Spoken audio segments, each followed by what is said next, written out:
explain why. And now I'm going to speak in French. Because translate on it will take longer time. So, we're already late. So, on va dire pourquoi nous organisons ce séminaire. Pourquoi nous organisons un séminaire sur le mariage? Est-ce que c'est la première fois qu'il y a un séminaire sur le mariage? Je ne pense pas, ce n'est pas la première fois. Mais pourquoi celui-là est un peu différent? C'est parce que d'habitude, lorsqu'on vient, on parle du mariage donc le foyer, on parle du foyer. On parle du foyer. Comment vivre avec son mari, comment vivre avec son épouse.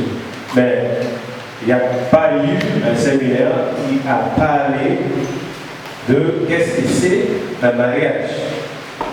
Et pourquoi on va parler qu'est-ce que c'est un mariage? C'est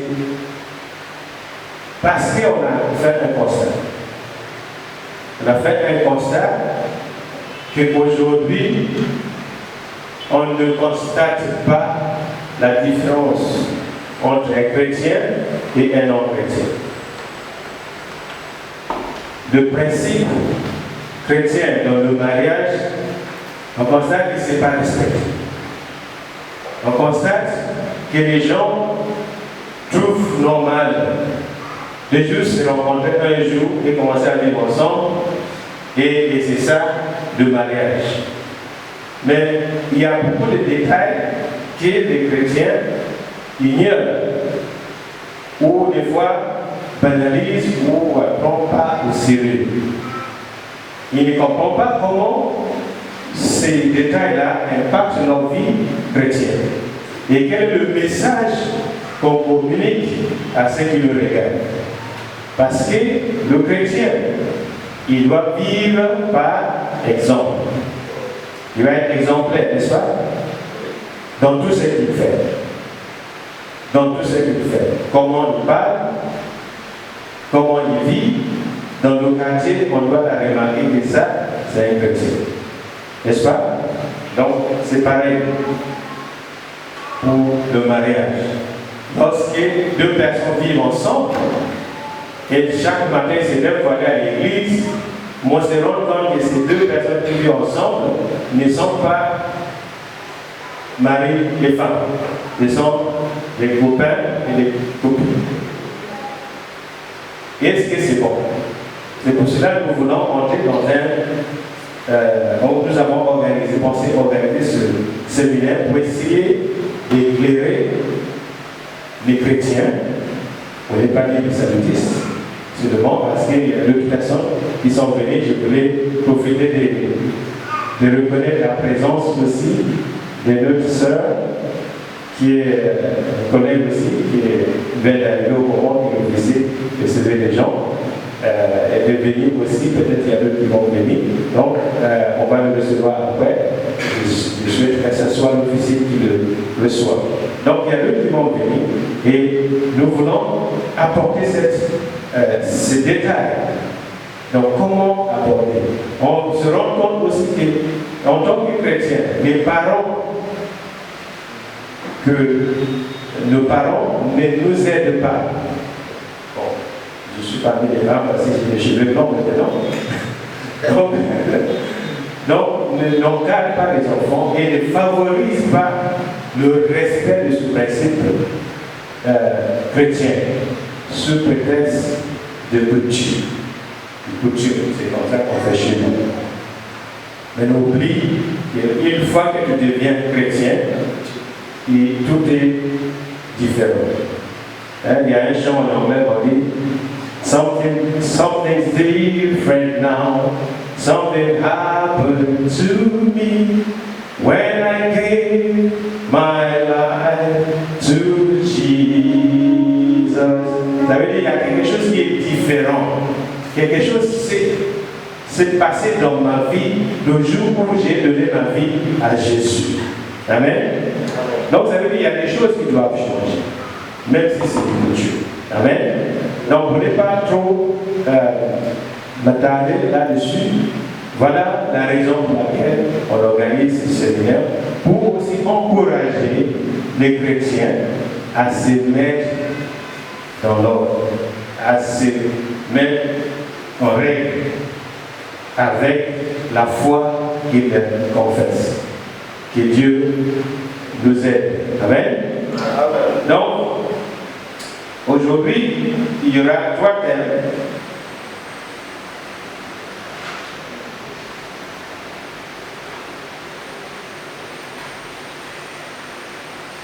Il y a 3 thèmes qui seront développés par moi-même. Qu'est-ce qu'est chrétien? Le premier thème, c'est qu'est-ce qu'est le mariage chrétien? Parce qu'on peut dire mariage tout court.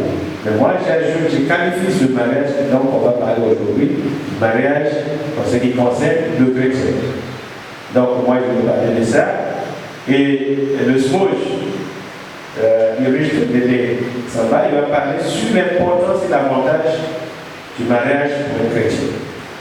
Et l'officier, le capitaine Yves Bosmo, va parler sur ce que l'armée du salut considère le mariage. Ce que les hommes et le monde de l'armée du salut parlent. Notre objectif est de définir, j'avais déjà dit, de définir qu'est-ce que c'est le mariage, établir quand est-ce qu'on dit qu'on est marié. À quand on dit qu'on est marié. Ensuite, expliquer l'importance pourquoi on doit accomplir tous les rites, c'est-à-dire tous les processus, avant de cohabiter ensemble. Expliquer cette importance. Ensuite, on va voir les avantages de l'importance du mariage pour les chrétiens et on va explorer l'armée du salut, ce qui dit en ce qui concerne le mariage de ses fidèles. Et on va encourager les gens à faire la volonté de Dieu. Amen.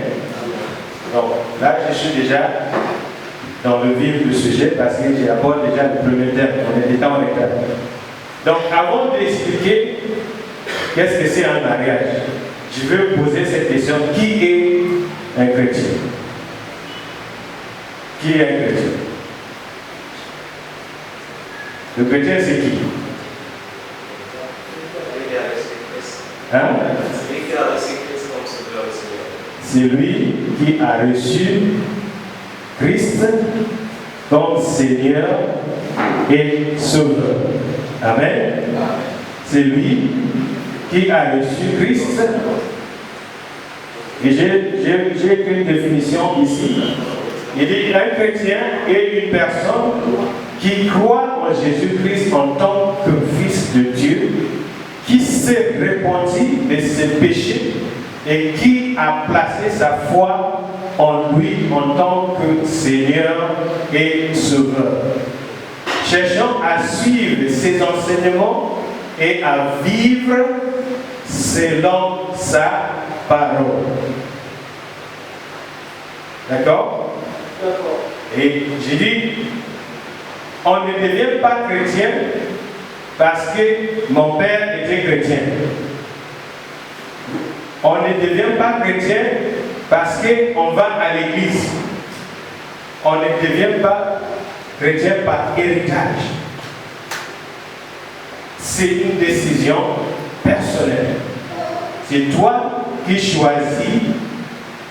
Les parents, leur rôle, c'est de nous amener dans la voie, de nous enseigner, de nous encadrer, de nous amener à chaque fois à l'église.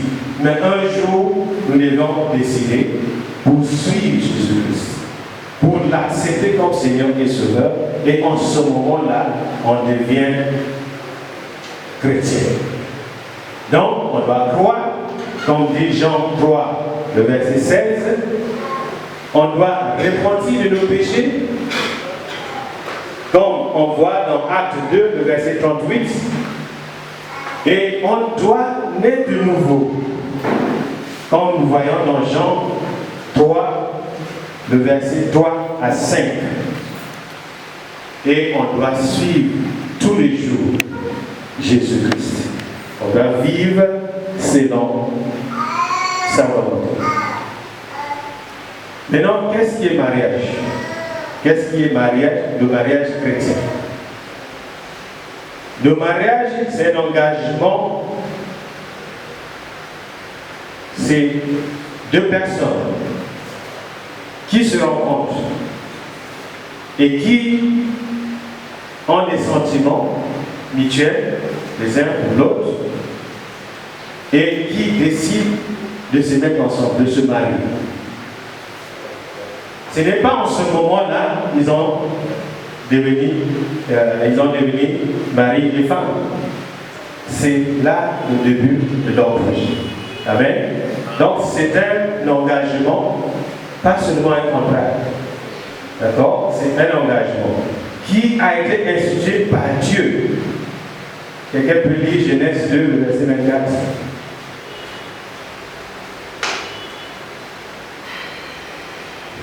Et quelqu'un peut ouvrir Hébreux, chapitre 13, verset 4. Genèse chapitre 2, le verset 24. Oui. C'est pourquoi l'homme quittera son père et sa mère et s'attachera à sa femme et ils deviendront une seule chair. C'est en ce moment-là, vous voyez, c'est depuis le début, que lorsque Dieu a créé, n'est-ce pas, il a créé la femme. Et il dit, c'est pour cette raison que l'homme quittera sa famille et tous les deux, ils vont devenir un seul chair. Ça veut dire que, c'est ce qu'on dit dans le mariage, 1 plus 1 égale à quoi? 1. Ce n'est pas mathématique, c'est spirituel. Donc on devient 1.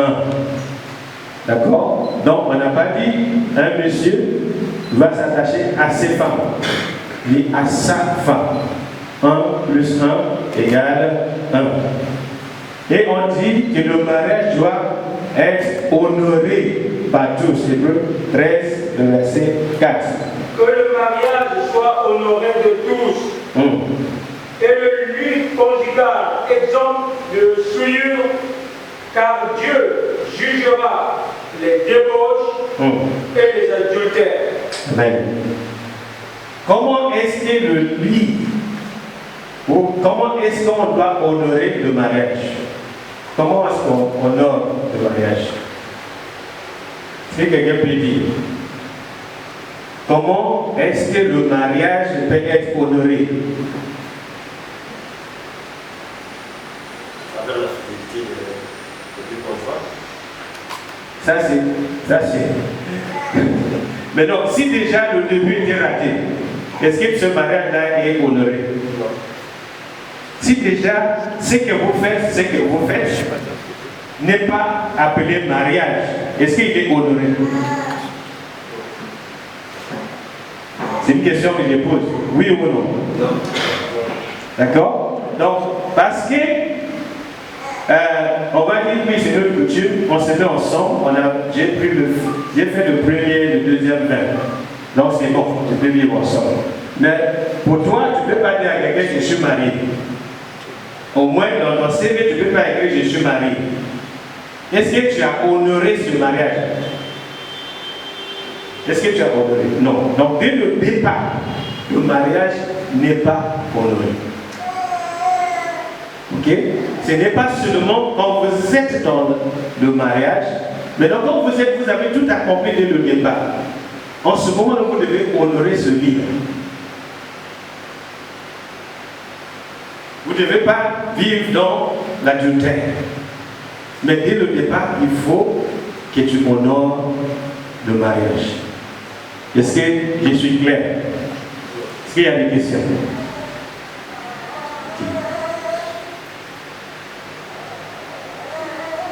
C'est à cause du temps que j'ai plus de choses à dire. Mais comme il y a deux autres personnes qui vont intervenir après moi, je vais aller un peu plus vite. Et on a commencé en retard, plus d'une heure de retard.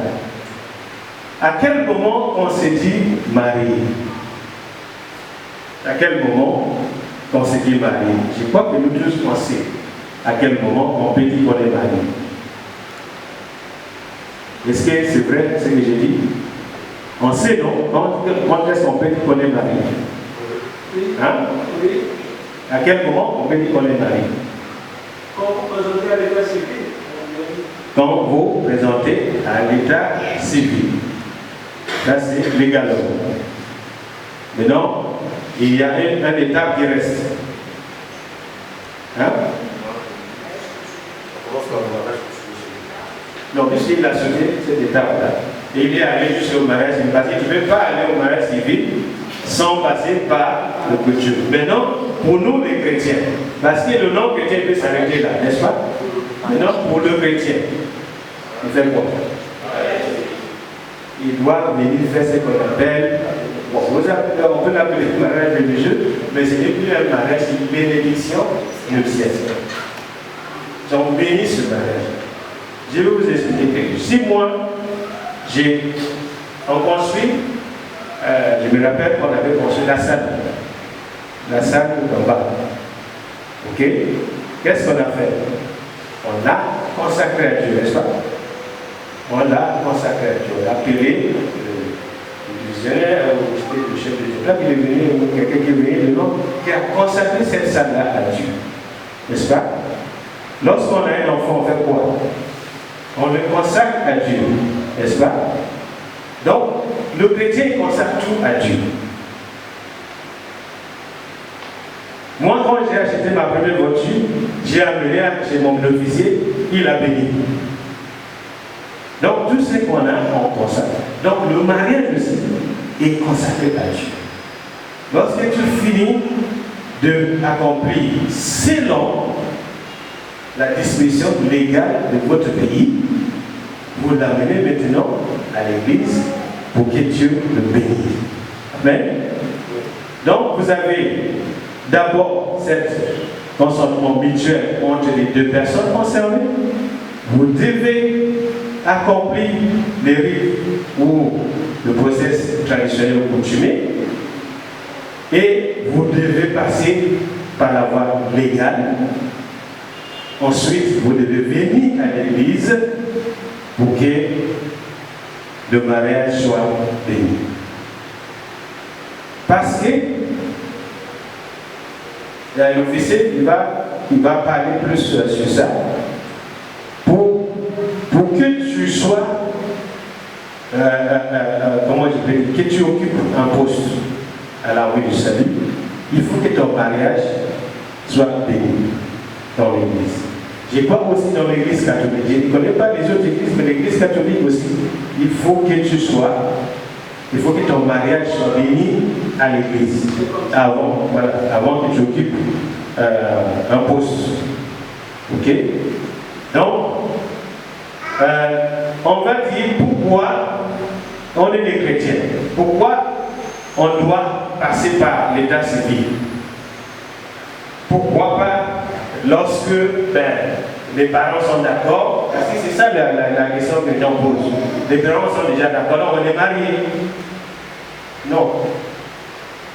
La réponse est non. Parce que dans Romains 13, quelqu'un peut dire Romains 13, verset dans la Bible.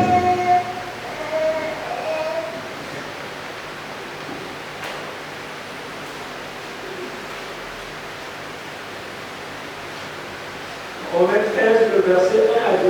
Oui. Que toute personne soit soumise aux autorités supérieures, car il n'y a pas d'autorité qui ne vient de Dieu. Et les autorités qui existent ont été instituées par Dieu. C'est pourquoi celui qui s'oppose à l'autorité résiste à l'ordre de Dieu. Et ceux qui résistent attireront une condamnation sur eux-mêmes. Amen.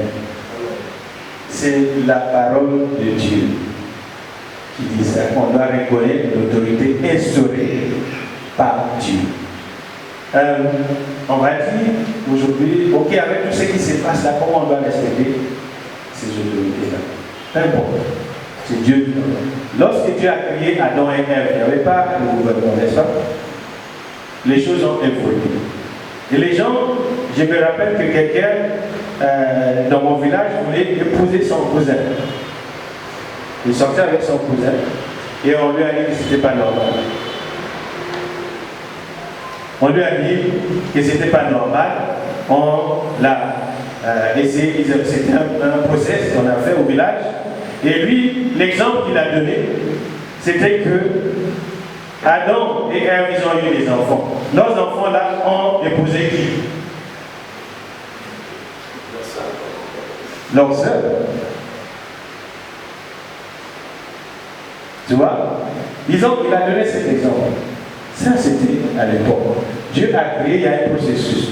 À un moment donné, cette autorisation de se marier dans la famille était arrêtée. Les choses évoluent. Comme tout le monde a évolué, les choses évoluent. Ce que Dieu autorise, Dieu a instauré, il n'y avait pas de gouvernement, il n'y avait pas de roi, il n'y avait pas, même Israël n'avait pas de roi, jusqu'au jour où ils ont demandé le roi. Tant qu'il y a un gouvernement, c'est Dieu qui a placé ce gouvernement. Et lorsque le gouvernement demande de faire des choses, je sais la question qui va se passer dans la tête des gens maintenant, c'est que la loi dit aussi t'autorise de prendre 4 femmes. N'est-ce pas? Est-ce qu'on ne va pas prendre 4 femmes? Parce que c'est la loi. La loi laisse la liberté aux gens. La loi ne pose pas les 4 femmes aux gens. Mais la seule chose que la loi t'impose, c'est que tu dois accomplir tous les processus pour qu'on te dise que tu es marié. Donc ça doit être respecté. Mais si la loi qui t'impose, qui parle de 4 femmes, n'est pas en accord avec la parole de Dieu, on ne le respecte pas. C'est pas ce que je me fais comprendre. Est-ce que je me fais comprendre? On est trop calme. Hein? Est-ce que je me fais comprendre? La loi peut contenir des choses qui ne sont pas en accord avec la parole de Dieu. Oui, c'est juste. Hein? C'est juste.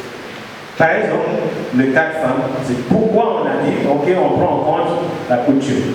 On est des Africains, on peut décider. Mais une fois qu'on devient chrétien, que tu sois européen, américain, africain, ou je ne sais pas, tu deviens chrétien, tu as un autre philosophie, tu as un autre enseignement. Okay? Donc le gouvernement est entré dans la régulation du mariage à une époque donnée, je n'ai pas le temps, sinon j'ai des détails ici, pour régler ce problème.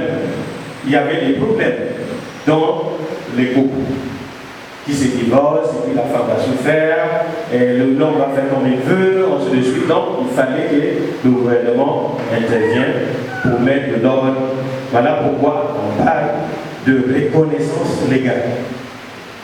Tu ne peux pas prendre une femme, tu vis avec pendant 10 ans, après qu'on dit n'est plus ma femme, et puis tu l'abandonnes.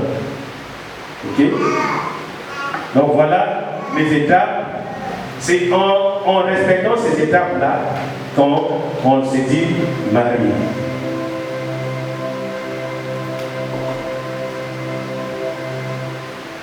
Maintenant, pourquoi, en tant que chrétien, pourquoi vous pensez qu'on doit respecter ces étapes avant de vivre ensemble?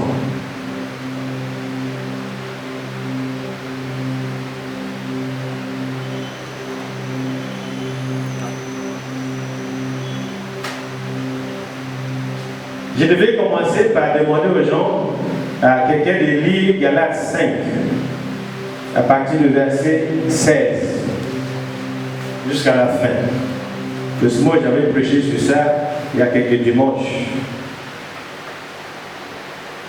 Galates 5, à partir du verset 16. Je vais demander à quelqu'un de lire ça. Pourquoi on doit respecter ces étapes. Vous pouvez aussi lire 1 Corinthiens, le chapitre 7, à partir du premier verset, et vous lisez tout le chapitre. Vous allez constater pourquoi, oui. Galates 5, verset 16. Je dis donc, marchez selon l'esprit. Vous n'accomplirez pas les désirs de la chair. Car la chair a des désirs contraires à ceux de l'esprit. Et l'esprit a des contraires à ceux de la chair. Ils sont opposés entre eux, afin que vous ne fassiez point ce que vous vouliez. Si vous êtes conduit par l'esprit, vous n'êtes point sous la loi. Or, les œuvres de la chair sont manifestées. Ce sont l'impudicité et l'impurité, la dissolution, l'idolâtrie, la magie, les iniquités, les querelles, les jalousies, les animosités, les disputes, les divisions, les secrets, l'envie, l'ivrognerie, les excès de table et les choses semblables. Je vous dis d'avance, comme je l'ai déjà dit, que ceux qui commettent de telles choses n'hériteront point le royaume de Dieu. Mais le fruit de l'esprit, c'est l'amour, la joie, la paix. On peut s'arrêter là. On peut s'arrêter là. J'espère que vous avez écouté ce qui est listé dans cette texte biblique qu'on venons de lire. Donc, la cohabitation avant le mariage encourage l'immoralité. En fait, c'est déjà l'immoralité pour le chrétien. Parce que vous vivez ensemble sans pouvoir être mariés. C'est ça qu'on appelle la fornication. Vous pouvez lire aussi 1 Thessaloniciens, le chapitre 4, verset 3 à 5.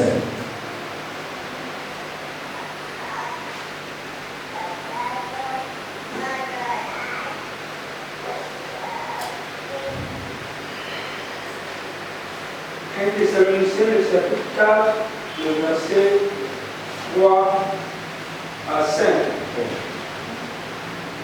Ce que Dieu veut, c'est votre sanctification.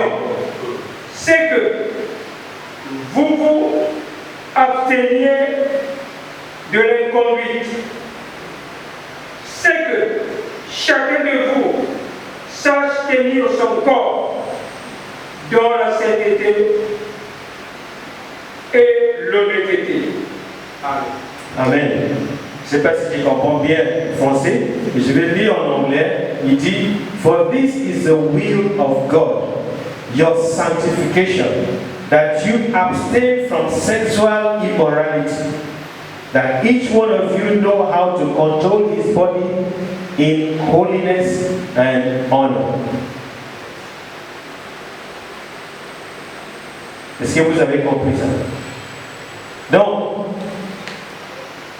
vivre ensemble, c'est déjà dans un morphotisme spirituel. Donc, on vit ensemble, mais on n'est pas mariés et on vient à l'église. Ça diminue le caractère sacré du mariage. J'ai dit tout à l'heure, on a parlé dès le départ. Si vous ratez, vous avez déshonoré déjà le mariage. Donc ça diminue le caractère sacré du mariage et ça affaiblit notre témoignage chrétien. Tout à l'heure, j'ai dit, au sein de la communauté, il n'y a pas de différence. Donc on fait la même chose que les non-chrétiens et on se dit chrétien. Donc quel est le témoignage que nous on communique? Qu'est-ce que les gens disent de nous? Comment quelqu'un va-t-il suivre Christ à cause de nous? Donc, voilà l'un des raisons. Mais si nous accomplissons tout ce process avant de vivre ensemble, nous obéissons à Dieu et aux hommes. Romains 13, le verset 7. Nous respectons la famille et de la communauté. Et nous avons un fondement adéquat pour la bénédiction conjugale. Imaginez que je vis ensemble avec une femme qui, en réalité, n'est pas ma femme, parce que je dis toujours aux gens, imaginez que ce monsieur se lève un jour, il te chasse de la maison, mais il a tout le droit de te chasser parce que tu n'es pas sa femme. Légalement, même si vous avez deux. Ça, c'est selon la loi congolaise. Ailleurs, c'est pas peut-être comme ça. Ok? Chez moi, quand tu es marié, que tu mets bon, tu es reconnu marié. Parce que la loi reconnaît ce mariage. Mais ici, on dit c'est une condition pour se marier à la mairie. C'est une condition. Tu dois d'abord faire ça avant de venir à la mairie. Donc, je pense que ce que les gens, même les chrétiens, les églises, devaient faire, c'est d'écrire au gouvernement pour dire non, modifier cet aspect de cette loi-là. Pourquoi on considère les personnes qui sont mariées, coutumièrement, mariées officiellement? Pour que la loi reconnaisse ça. Mais tant que ce n'est pas changé, ça reste une loi que les chrétiens, ils vivent au Congo, doivent respecter. Parce qu'il peut, comme j'ai dit, le monsieur peut partir, il peut se chasser, et tu n'as aucune raison, aucun droit à la faire. Ok? Donc, si on obéit à ces principes, donc c'est bien une fondation, on pose une fondation pour la bénédiction conjugale. C'est-à-dire, notre Dieu voit que nous la créons, que nous faisons sa volonté. Et la bénédiction va nous suivre. Ça prépare aussi les conditions nécessaires à la naissance d'un enfant, mais des enfants. Parce qu'aujourd'hui, beaucoup de gens vivent, maman porte un autre nom, papa et les enfants, ils ont un autre nom. Est-ce que c'est une condition normale? C'est pas pour vous. Ce séminaire, c'est pas pour attrister les gens ou accuser quoi que ce soit. Donc on doit sourire. Hein? On doit apprendre et bien on doit sourire. On doit se dire, ah oui, c'est vrai, mais il faut qu'on réagisse. Ok? Donc, ça prépare, ça montre que. Il y a quelqu'un qui m'a dit que sa fille lui a dit, donc le jour où tu vas te marier, je serai dans ta photo de mariage. Est-ce que vous avez compris cette question? Qu'est-ce que l'enfant a compris? L'enfant a compris que, en fait, ses parents devaient déjà se marier avant qu'elle soit née. C'est ce que ça veut dire. Que ce n'est pas normal que les enfants se trouvent dans la photo de mariage des parents. Tu vois? C'est anormal. Donc, on va me dire non, c'est difficile, tu vois, le contexte congolais. Mais qui sont des Congolais, ils sont aussi des chrétiens. Nous tous qui sommes ici, tous on est des Congolais, on est des chrétiens. Mais lorsque nos enfants veulent se marier, on n'est plus des chrétiens. On pose des blocages. On fait en sorte que ça doit être difficile pour qu'ils se marient. Et quand tu poses la question à quelqu'un, ah non, c'est difficile, on ne peut pas le faire. Parce que les parents vont faire ceci. Il y en a ceux qui même disent que si tu fais ça, le risque n'est pas avoir des enfants. Parce qu'ils vont bloquer. Ils vont faire ceci, ils vont faire cela. Mais tu es chrétien ou pas? Si on est chrétien, qui est le Tout-Puissant? C'est Dieu. Ok, supposons que c'est vrai, qu'ils peuvent. Mais pour éviter cela, qu'est-ce qu'il faut faire?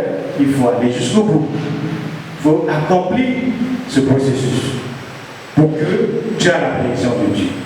Personne ne peut empêcher ton avancement. Donc, il y a des idées fausses et on dit, ah non, parce qu'on s'aime. Parce qu'on s'aime. On s'aime, donc ça suffit. On peut vivre ensemble. Oui, vous pouvez vivre ensemble, mais vous n'êtes pas le chrétien. Tout à l'heure, j'ai défini le chrétien. Et on vient de lire dans la 5. Le chrétien, c'est celui qui accepte de suivre Jésus-Christ tous les jours de sa vie. Donc ça veut dire que quand quelque chose ne cadre pas avec ce que la parole de Dieu dit, il a du mal à le faire. Même s'il tombe un jour, il va se dire, il va repentir de ce péché. Parce qu'il doit suivre Jésus-Christ tous les jours. Jésus a dit, c'est lui qui veut me suivre, il va prendre sa croix. Donc, y compris dans le mariage. En ce qui concerne le mariage, le chrétien doit dire, oui, je veux me marier, c'est un projet. Aujourd'hui, je n'ai pas de moyens. D'accord? On s'est dit, on n'a pas de moyens, on ne peut pas se marier maintenant. Mais par contre, on peut vivre ensemble. Comment est-ce que c'est possible?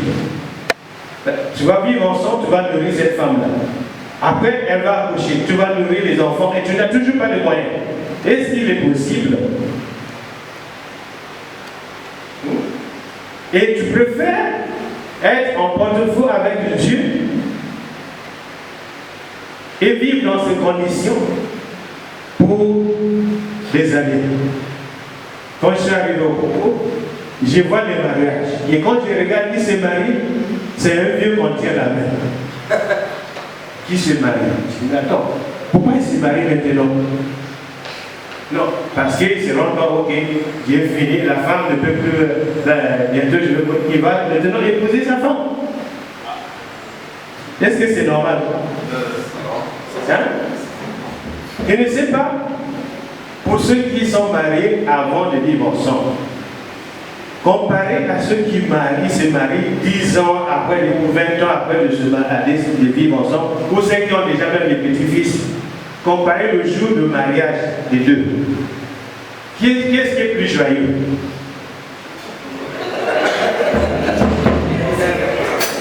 Hein? Qu'est-ce qui est plus joyeux? Tu vois, moi j'ai assisté de mariage où, dans la voiture, le monsieur en train de regarder sa montre. C'est à quelle heure? Il est pressé pour passer, il veut que ça finisse pour qu'il va. Or, le mariage que tu viens de commencer, tu es tout joyeux, tu es content, ta femme est contente, mais aujourd'hui, c'est la femme qui est plus contente. C'est comme si, oui, j'ai réussi à convaincre le monsieur pour qu'il aille qu'il enfin. J'ai convaincu le monsieur. Or, c'est depuis le début que tu devais l'arrêter. Il dit, tant que tu ne m'épouses pas, je ne viens pas chez toi. C'est la femme. Si on est arrivé là aussi, les femmes sont coupables. Parce qu'ils ne résistent pas. Ils ne disent pas non. Ils ont peur que lui part pour que quelqu'un d'autre épouse. Mais oui, tant mieux. Peut-être que ce sera pour toi. Il faut que la volonté de Dieu se fasse dans votre mariage. Il faut remettre ça à Dieu. Pour que Dieu guide tes pas. Il n'y a rien qui est possible à Dieu. Y compris le mariage. Quand on prie, quand on est fidèle à Dieu, quand on cherche la face de Dieu dans le mariage, Dieu va toujours envoyer soit la femme ou l'homme de ta vie. Et il va devenir ta femme, et il va devenir ton mari, et vous allez vivre ensemble. Le mariage, c'est à Dieu. Il faut faire attention au choix que tu fais. Il faut dès le départ, faire attention. Ce n'est pas tout le monde. À l'époque, les gens venaient à l'église pour chercher les femmes ou les maris. Mais attention, c'est Dieu qui donne. C'est Dieu qui donne le bon femme ou la bonne femme ou le bon mari. Donc, prie, cherche la face de Dieu. Dieu va te donner celui qui va vivre pour toujours avec toi. Et vous deux, lorsque Dieu vous réunit ensemble, vous allez avoir les mêmes pensées. Vous avez dit, ce mariage-là, c'est pour toujours. C'est pas pour si ça marche là, je vais partir. Non. Ce mariage, c'est pour l'éternité. Jusqu'à la mort nous sépare. Donc aujourd'hui, la mort ne sépare plus. C'est nous-mêmes qui se séparent. Amen. Donc je vais m'arrêter là. S'il y a des questions, je réponds et puis on va passer au deuxième thème. Est-ce que vous avez des questions? Oui.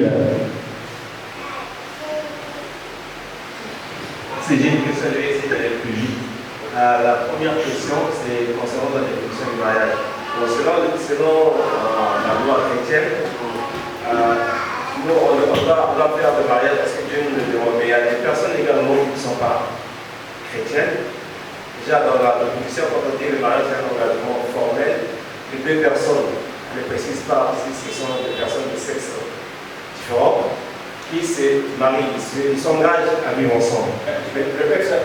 Donc en fait, le mariage, c'est un engagement formel de deux personnes. Il n'y a pas de précision. Où est-ce que c'est? Dans la Bible? Non, pas dans la Bible. D'accord. Moi, je n'ai pas pensé, je prends les cas. Ici, avant que tu ailles loin, ici, on est dans le cadre chrétien. Donc ta question doit tourner autour de nous. Ce que les autres qui font là, c'est leur problème. Ici, c'est les chrétiens. Donc je vais parler dans le cadre des chrétiens. Ce qui se passe dans nos églises. Après, comme tu dis, les lois échangent. On peut dire que deux hommes peuvent se marier, ça c'est leur problème.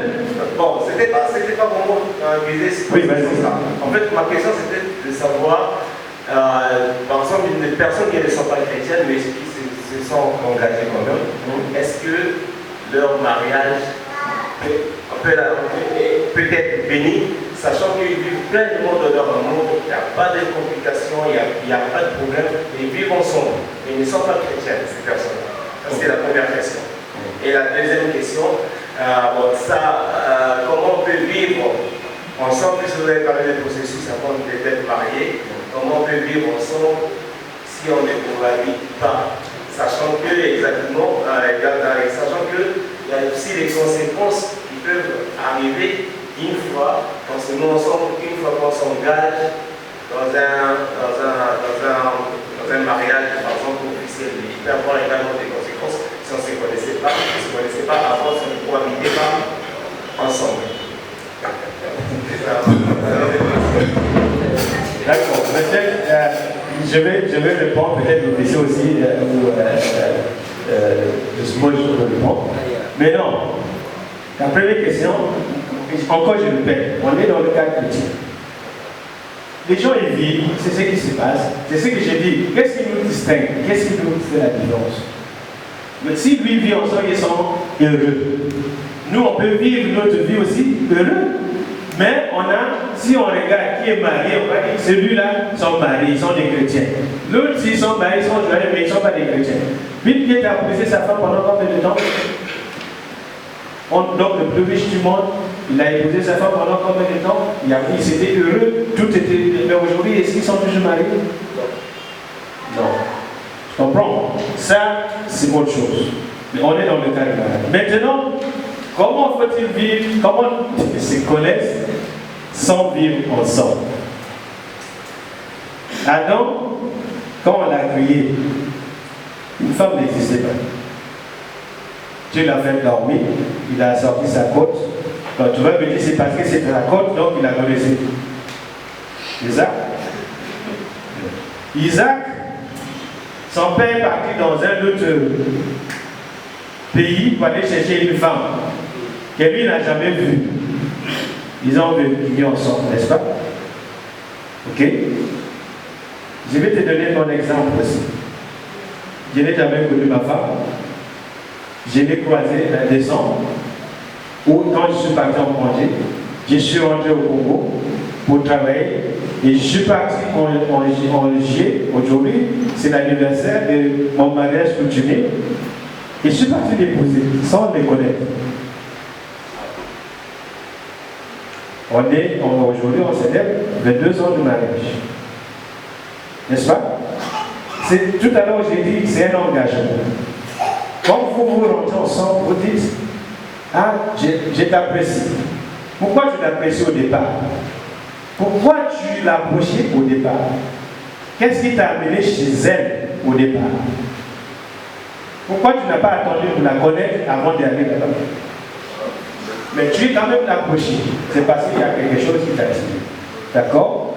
Maintenant, toi en tant que chrétien, parce qu'aujourd'hui on parle de bimas, les femmes sont devenues égales avec l'homme, mais c'est l'homme qui montre le chemin.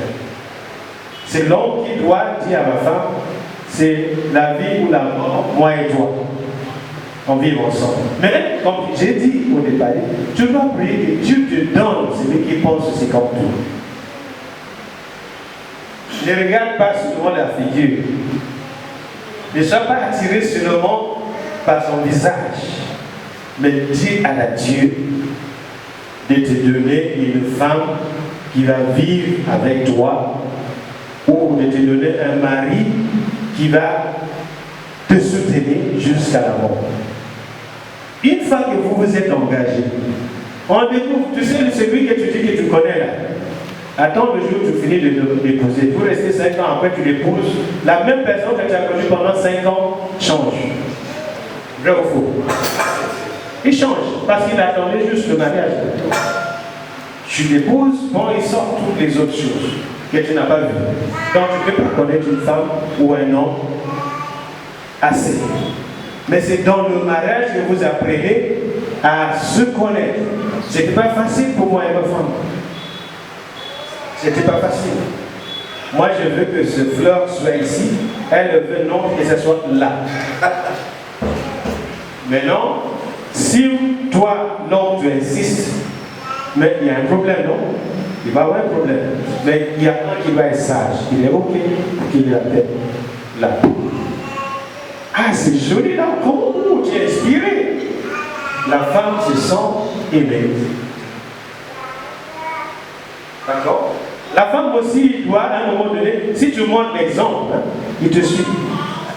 Mais si tu montres que ça casse ou ça sera toujours comme ça. Mais il faut trouver un moyen de vivre ensemble avec celui que Dieu t'a donné, celui que toi-même tu as choisi, pour que ça arrive jusqu'à la fin. Sinon, ce n'est pas... Tout le monde qui vit jusqu'à la fin, je vois des gens qui célèbrent 50 ans de mariage, ce n'est pas parce qu'il n'y a pas eu de problème. C'est juste l'engagement. J'ai décidé que c'est toi. On se bat, on se réconcilie. Il y a des jours où tu ne dors pas dans la même chambre. Il y a des jours où tu... Ah oui, je ne mange pas ce qu'elle prépare. Mais après, à un moment donné, on se réconcilie. Amen. C'est parce que le PC a...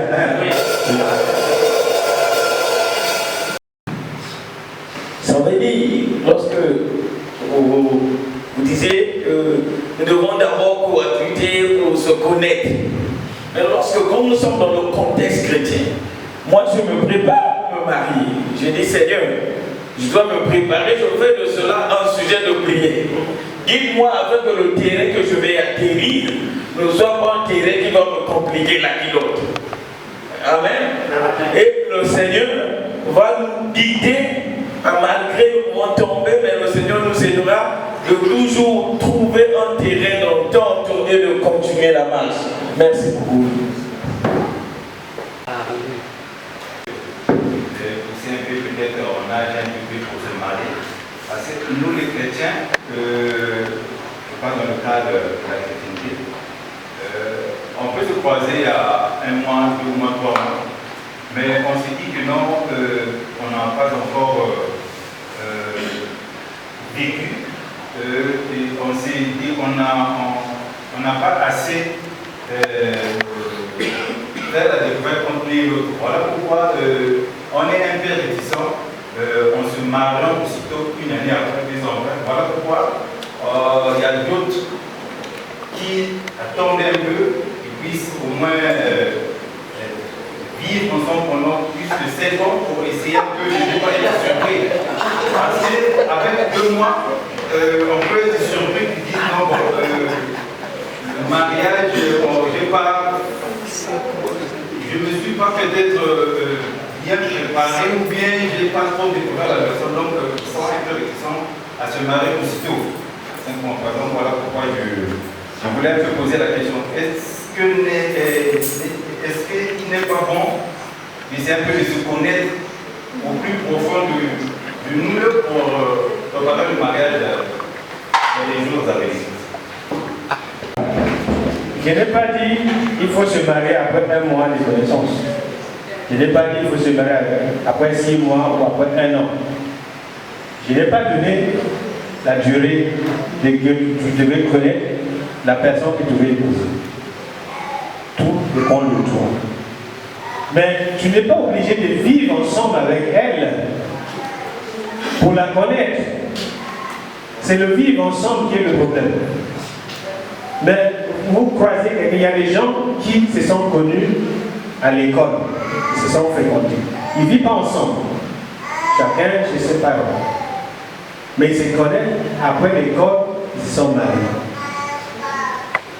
Ils sont mariés après l'école. Et tu sais combien de temps ça fait pour finir l'école? D'accord? Donc, tu n'as pas la durée des bons de toi. Mais il faut au moins 6 mois. Parce qu'il y a ce qu'on appelle le fiançailles, c'est ça, on parle de fiançailles. Le fiançailles n'est pas dit mariage. Donc ici, quand les gens se fiançaillent, il y a 4 femmes déjà. Hein? Fiançailles ne veut pas dire viens vivre chez moi. Il dit je veux déposer. Tu es d'accord? Oui, je suis d'accord, vous êtes devenus fiancés. Et vous amenez présenter vos parents. Le parent, il va, ok, c'est comme ça. Mais, chez moi, les parents ne peuvent pas accepter que je prends une femme pour venir vivre, surtout dans la maison parentale. Impossible. Mon père ne va pas accepter ça. Jamais. Accepter, surtout accepter que ma fille commence à faire des enfants avec un homme qui ne n'ai rien vu. Commence à faire des enfants qu'il n'a pas épousé. Impossible. Ces enfants-là, oui. Il y a papa Joël, c'est question. Et alors, on commence par papa Joël.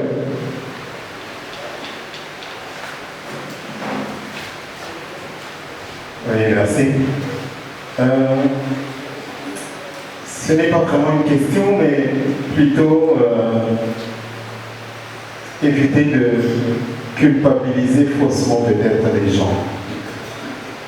Parce que lorsque nous nous marions à l'église, l'église n'autorise pas ce mariage si les gens ne sont pas passés à l'état civil. Et à l'état civil, ce mariage n'est pas autorisé si vous n'avez pas été voir les parents. Donc, concrétiser ce que l'on appelle la dot dans ce pays. Et donc, la dot, le mariage traditionnel, est un mariage. Chez nous, dans ce pays, lorsque vous êtes allé vous marier à la traditionnelle, que vous avez versé votre dot, ce sont même les parents de votre fiancé qui quasiment la chassent de chez eux. Ils disent, maintenant tu es à cet homme, c'est à lui que nous t'avons donné. Il ne faut pas, j'ai peur que les gens aient l'impression ici que le mariage chrétien peut s'asseoir sur le mariage traditionnel. Les gens qui sont mariés à la tradition sont effectivement mariés. Maintenant, la mairie, l'église, c'est beaucoup plus pour tous les droits sociétaux que ce qu'on donne. Lorsque vous êtes marié à l'état civil, eh bien, madame, vous avez droit à ci et à ça. Si ça n'est pas là, bien, ça ne se passe pas. Là, on est parfaitement d'accord. Maintenant, nous comprenons bien, tel que ça a été dit et répété, on parle du mariage de chrétiens, qu'il faut faire certainement, et ce que je suggérerais, c'est que toutes ces personnes qui sont déjà mariées à la traditionnelle, donc reconnues par les parents, les inciter à aller jusqu'au bout parce que ces personnes sont chrétiennes. Leur statut de chrétien les encourage à aller jusqu'à l'église, mais pas leur faire croire ou laisser entendre que lorsque c'est encore le mariage traditionnel, c'est du concubinage. Non, c'est pas du concubinage. Les gens sont effectivement mariés quand ils ont versé leur dot. Merci beaucoup. Merci pour la deuxième partie du commentaire. Parce que, oui, j'ai vu ta main, j'ai dit au départ, aujourd'hui, c'est le 19 juillet, c'est le jour où je me suis marié coutumièrement. Le 26 juillet, c'est le jour où je suis marié à l'église, et qui était reconnu légalement aussi. Les deux étaient reconnus, mais j'ai fait les deux.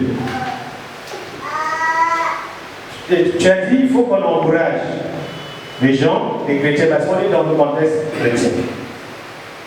Je suis arrivé au Congo, j'ai vu des gens qui me présentent des CV, des gens que je connaissais, qui étaient mariés. Pour moi, ils étaient mariés.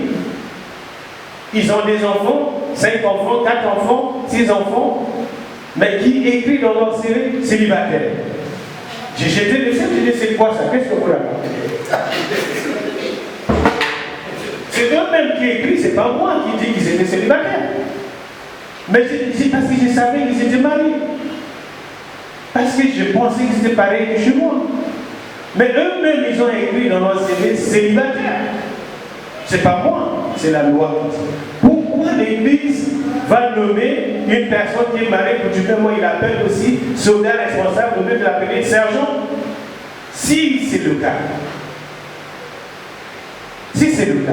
Mais le séminaire d'aujourd'hui veut encourager les gens de ne pas s'arrêter là au mariage coutumier pendant 15 ans, de rester là pendant 15 ans et puis se marier quand il est à l'état. C'est parce que ce mariage-là, oui, je connais que le mariage coutumier, dans le contexte africain, c'est un mariage.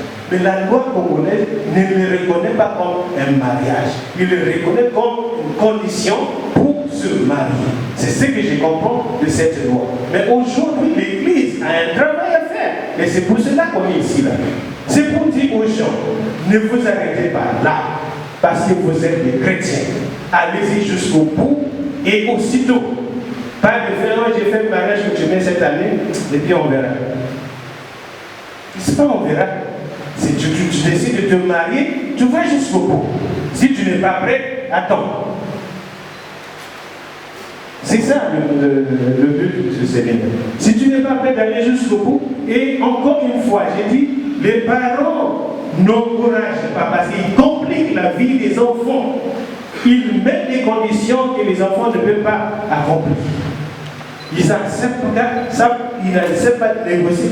Moi, j'ai négocié des choses. J'ai vu des gens ici aussi au Congo qui ont négocié leur mariage, qui ont négocié, qui ont allé jusqu'au bout, qui n'ont pas dépensé des millions.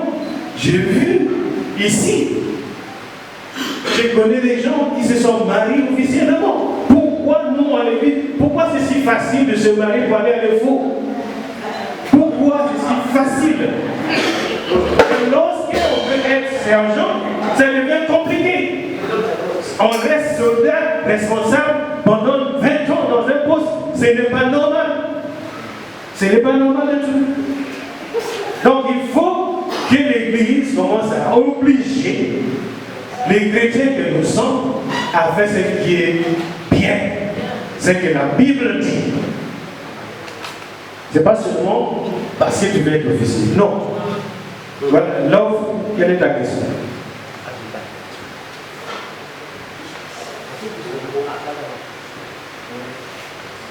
Ma question est celle-ci.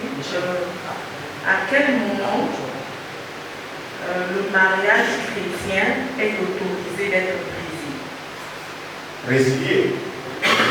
Être Brisé. brisé. à quel moment il est autorisé. Oui, d'être brisé. Jésus avait dit, après le PC, c'est lui le pasteur. Il va expliquer.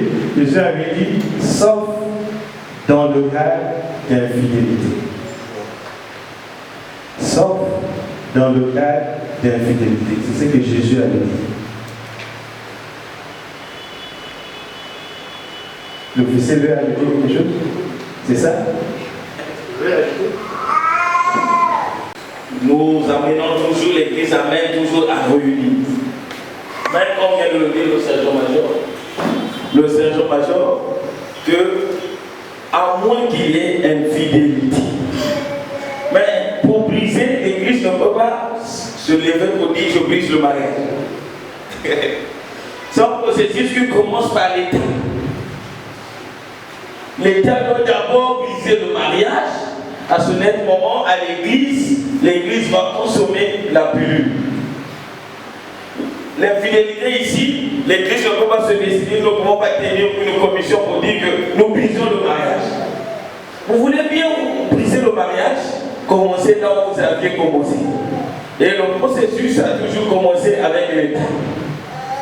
Lorsque l'État aura brisé à ce net moment, l'Église aura consommé. Nous avons besoin de lire le passage que l'Église n'est pas, nous devons nous soumettre à l'autorité. L'autorité qui vient d'unir et nous avons procédé à la bénédiction nuptiale. Si l'autorité décide à briser, en ce net moment, l'Église se met en rang, peut accepter. Mais l'Église ne peut décider de décider sur le divorce, non. J'espère que j'ai répondu à la question.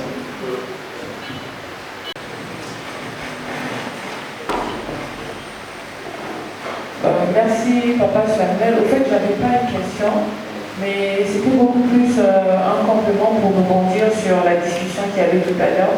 Mais je crois que vous avez plus ou moins abordé les points sur lesquels je voulais rebondir. Mais je tenais quand même à dire plus ou moins ce que j'avais sur le cœur, c'est que par rapport à l'échange qu'il y a eu sur la dot, le mariage et tout, je pense que il y a d'abord une question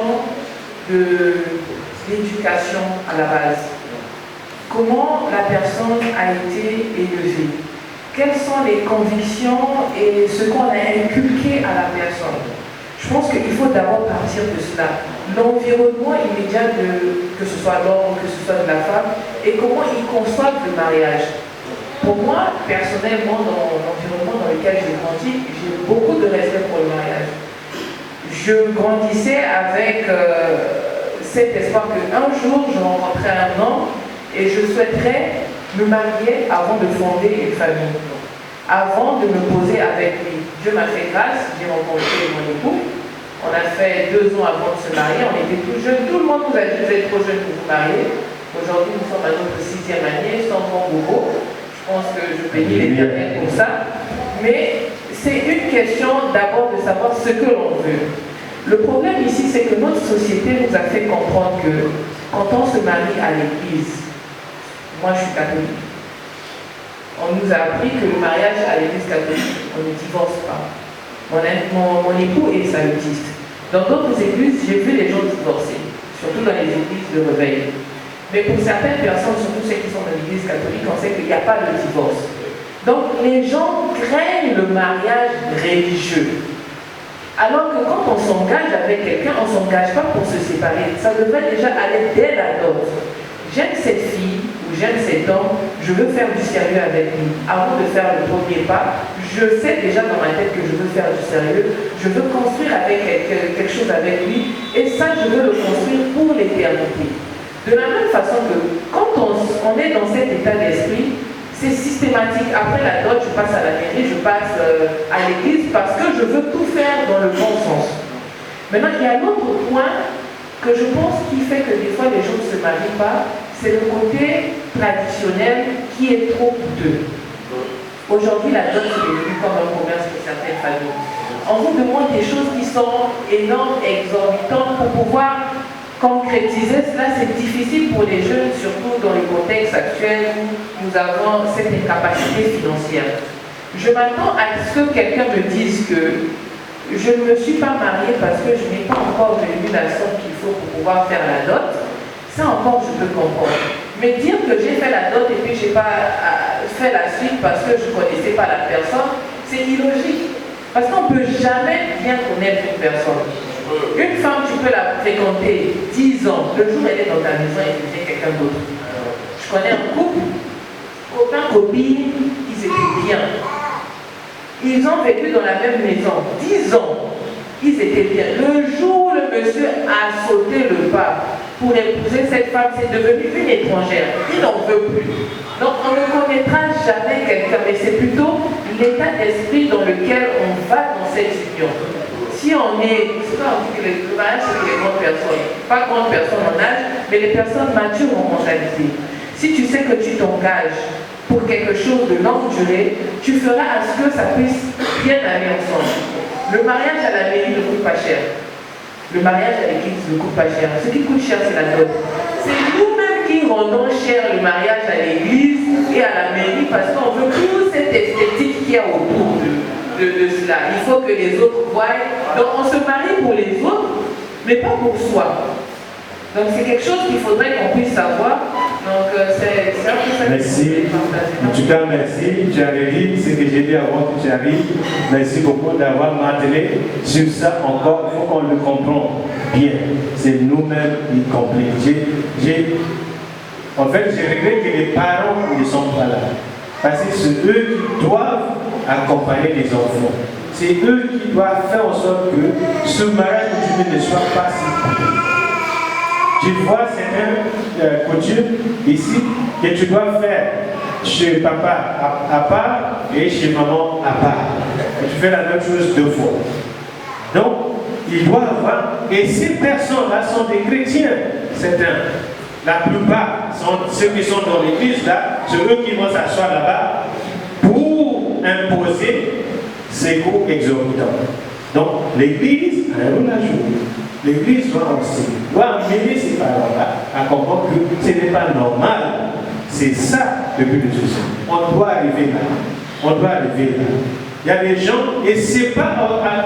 Ce qu'il faut savoir, c'est que c'est la femme qui est dans le désavantage. J'ai vécu, ça fait 23 ans au Congo, j'ai vécu beaucoup de femmes qui se sont retrouvées dans des situations difficiles. J'ai vu ici là. Donc on doit encourager ça. Les femmes aussi doivent prendre conscience. C'est parce qu'il y a une question, ou quand on passe rapidement au deuxième thème.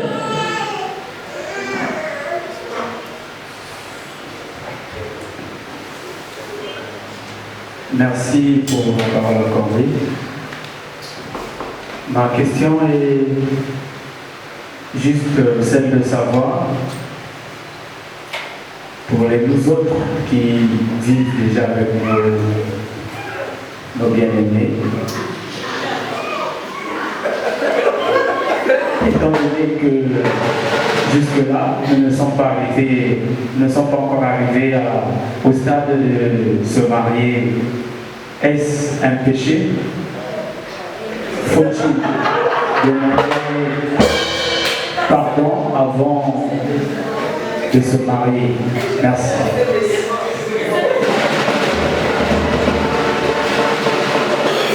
Est-ce un péché? On a fait des lectures des textes bibliques ici. Là.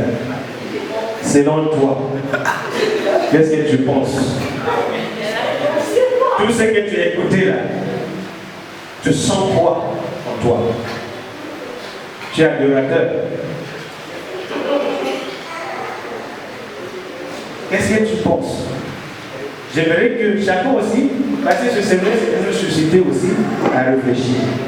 Est-ce que je suis dans la bonne sens? Parce qu'il ne faut pas que tu... tout à l'heure, il ne faut pas culpabiliser les gens. Je ne veux pas culpabiliser les gens. Le but, c'est que tu te poses cette question-là. Est-ce que là où je suis dans le bon chemin? Après avoir écouté ce que tu as écouté, qu'est-ce que tu sens? Quelles sont les questions que tu te poses?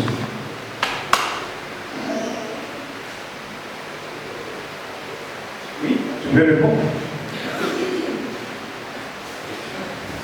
Merci. Bien que je suis arrivé un tout petit peu en retard, peut-être qu'il y a eu des choses qui s'est dit avant que je ne puisse arriver. Mais excusez-moi si j'ai posé cette question, parce que celui qui veut connaître quelque chose doit toujours poser des questions. Non, je vais te répondre. J'ai ignoré le fait que tu n'es pas été là au départ. Donc tu n'as pas beaucoup écouté. On a dit, je vais repartir en arrière. Moi, je ne suis même pas en arrière, il est déjà là. La cohabitation avant le mariage encourage l'immoralité. Je ne sais pas si tu as noté ta femme. Je ne sais pas. Ou la femme qui est avec toi, tu n'as pas dit ta femme. Ça diminue le caractère sacré du mariage. Ça affaiblit ton témoignage d'adorateur. Ça affaiblit.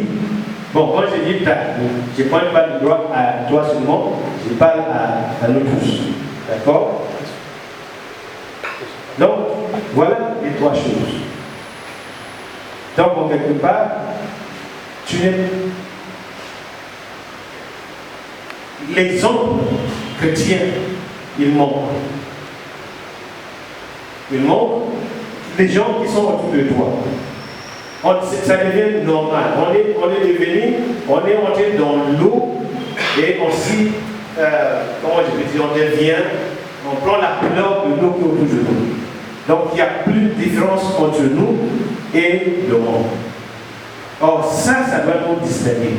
Pas seulement ça, on parle de mariage aujourd'hui, mais il y a d'autres choses aussi que nous chrétiens doivent être exemplaires. Lorsqu'on le voit, ce monsieur c'est un chrétien. Cette femme c'est un chrétien. Et le mariage, on est un aspect très important. Très important. Il est parti le groupe d'adoration. Vous pouvez, s'il n'y a pas d'autres questions, vous pouvez faire un chant, ou donner un chant pour que le Smoj se prépare pour